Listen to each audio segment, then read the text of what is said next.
பாதைக்கு தீபம், பேதைக்கு வெளிச்சம் உந்தன் வசனமே. Praise the Lord. ஆண்டவராகிய இயேசு கிறிஸ்துவின் நாமத்தில் இனிய புத்தாண்டு நல்வாழ்த்துக்கள். இந்த வருடத்தில் கர்த்தர் கொடுக்கிற வார்த்தை 4ஆம் சங்கீதம் 8ஆம் வசனம்.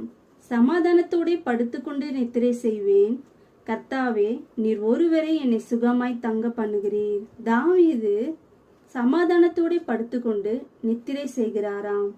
பொதுவாகவே நாம் நிம்மதியாக இராவிட்டால் நமக்கு நித்திரை வராது. இரவு நேரத்தில் தான் அநேக காரியங்களை குறித்து சிந்தித்து நம் வாழ்க்கைக்கான வழிகளையும் நம் தேவைகளையும் நினைத்து கலங்கி கொண்டிருப்போம், துக்கப்பட்டு கொண்டிருப்போம்.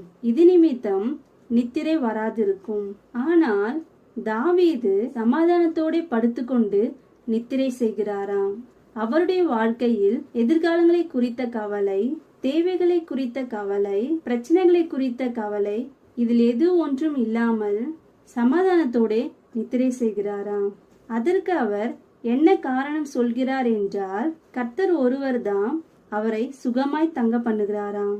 அதாவது ஆண்டவராகிய தேவன் தாவீதை சுகமாய் தங்க பண்ணுகிறபடியினால் அவருக்கு எதிர்காலங்களை குறித்த கவலைகளும், பிரச்சனைகளை குறித்த வருத்தங்களும், தேவைகளை குறித்த கலக்கங்களும் இல்லாமல் அவர் ஒவ்வொரு நாளும் சமாதானத்தோட நித்திரை செய்கிறாராம். கர்த்தருடைய பிள்ளைகளாகிய நாம் கூட எதிர்காலத்தை குறித்த பயத்தோடு, தேவைகளை குறித்த வருத்தத்தோடு, பிரச்சனை குறித்த கலக்கத்தோடு இருந்து கொண்டிருக்கலாம். கடந்த வருடத்தில் அவைகள் மாறும் என்று நினைத்து அவைகள் மாறாமல் போயிருக்கலாம்.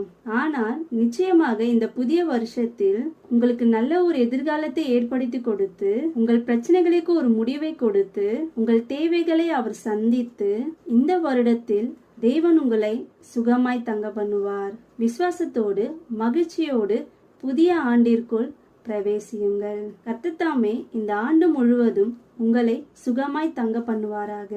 ஆமேன்.